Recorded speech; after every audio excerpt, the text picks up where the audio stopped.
بسم اللہ الرحمن الرحیم۔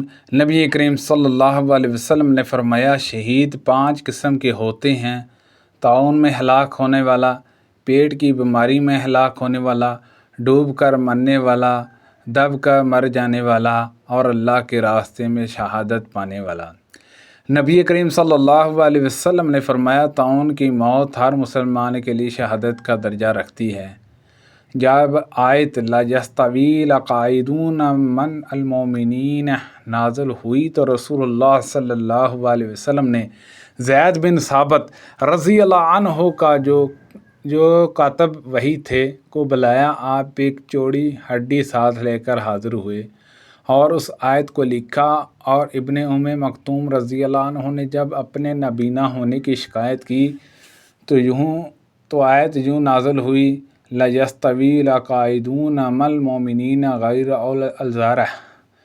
میں نے مروان بن حکم خلیفہ اور اس وقت کے امیر مدینہ کو مسجد نبوی میں بیٹھے ہوئے دیکھا، تو ان کے قریب گیا اور پہلو میں بیٹھ گیا، اور پھر انہوں نے ہمیں خبر دی کہ زید بن ثابت انصاری رضی اللہ عنہ نے خبر دی تھی کہ رسول اللہ صلی اللہ علیہ وسلم نے اس سے آیت لکھوائی: لا یستوی القاعدون من المؤمنین والمجاہدون فی سبیل اللہ۔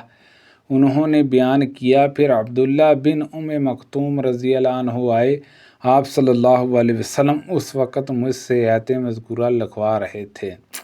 انہوں نے کہا، یا رسول اللہ صلی اللہ علیہ وسلم، اگر مجھ میں جہاد کی طاقت ہوتی تو میں بھی جہاد میں شریک ہوتا۔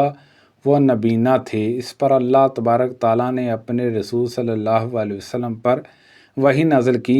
اس وقت آپ صلی اللہ علیہ وسلم کی ران میری ران پر تھی۔ میں نے آپ پر وحی کی شدت کی وجہ سے آپ صلی اللہ علیہ وسلم کی ران کا اتنا بوجھ محسوس کیا کہ مجھے ڈر ہو گیا کہ کہیں میری ران پھٹ نہ جائے۔ اس کے بعد وہ کیفیت آپ صلی اللہ علیہ وسلم ختم ہوئی، اور اللہ عز و جل نے فقط غیر اولی الضرر نازل فرمائی۔ عبداللہ بن ابی اوفی رضی اللہ عنہ نے عمر بن عبید اللہ کو لکھا، تو میں نے وہ تحریر پڑھی تھی کہ رسول اللہ صلی اللہ علیہ وسلم نے فرمایا ہے، جب تمہاری کفار سے مڈ بھیڑ ہو تو صبر سے کام لو۔ نبی کریم صلی اللہ علیہ وسلم غزوہ خندق کے شروع ہونے سے کچھ پہلے جب خندق کی کھدائی ہو رہی تھی، میدان خندق کی طرف تشریف لے گئے۔ آپ نے دیکھا کہ مہاجرین اور انصار رضوان اللہ علیہم اجمعین سردی کی سختی کے باوجود صبح خندق کھودنے میں مصروف ہیں۔ ان کے پاس غلام بھی نہیں تھے جو ان کی اس کھدائی میں مدد کرتے۔ آپ صلی اللہ علیہ وسلم نے ان کی تھکن اور بھوک کو دیکھا تو آپ صلی اللہ علیہ وسلم نے دعا فرمائی: اے اللہ، زندگی تو پس آخرت ہی کی زندگی ہے، پس انصار اور مہاجرین کی مغفرت فرمائیے۔ یعنی در حقیقت جو مزہ ہے آخرت کا ہے مزہ، بخش دے انصار اور پردیسیوں کو اے اللہ۔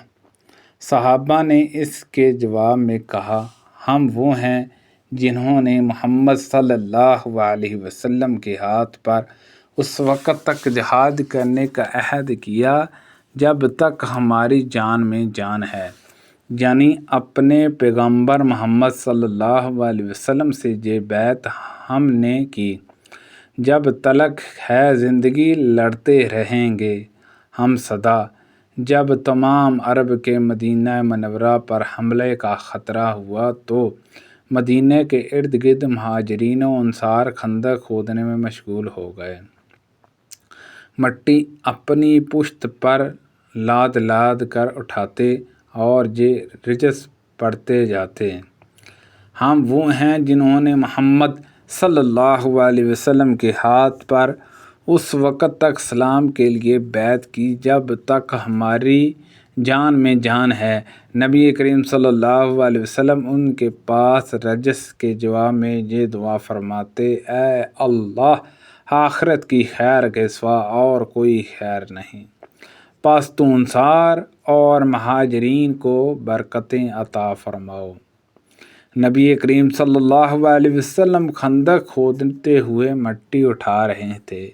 اور فرما رہے تھے کہ اے اللہ اگر تو ہوتا تو ہمیں ہدایت نصیب نہ ہوتی، اے اللہ اگر تو نہ ہوتا تو ہمیں ہدایت نصیب نہ ہوتی، یعنی تو ہدایت گر نہ ہوتا تو نہ ملتی ہم کو راہ۔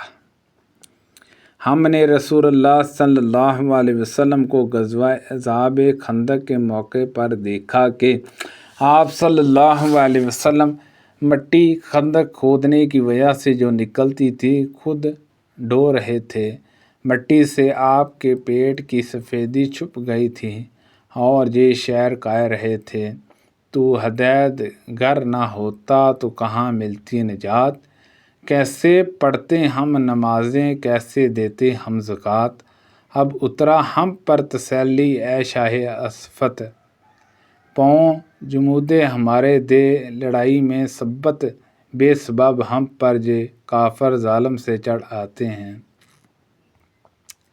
جا وہ بہکیں ہم سنتے نہیں ہم ان کی بات۔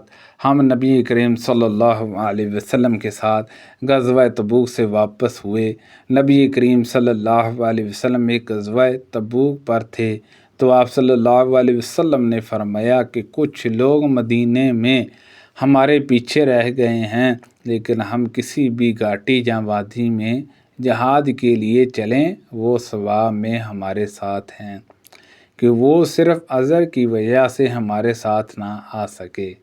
اور موسیٰ نے بیان کیا کہ ہم سے حماد نے بیان کیا، ان سے حمید نے، ان سے موسیٰ بن انس نے، اور ان سے ان کے والد نے بیان کیا کہ نبی کریم صلی اللہ علیہ وسلم نے فرمایا، ابو عبداللہ امام بخاری رحمۃ اللہ علیہ فرماتے ہیں کہ پہلی سند زیادہ صحیح ہے۔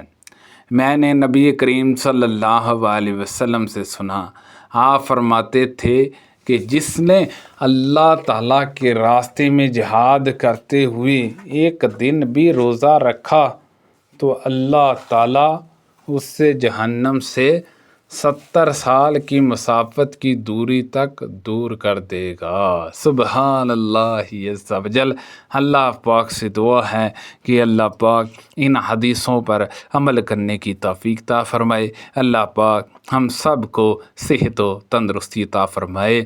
کوئی غلطی کوتاہی ہو گئی ہو پڑھنے میں، مولا ہم سب کو معاف فرمانا۔ صدقہ جاریہ سے دوسرے لوگوں تک شیئر کیجیے، آمین بجاہ النبی الامین صلی اللہ علیہ وسلم۔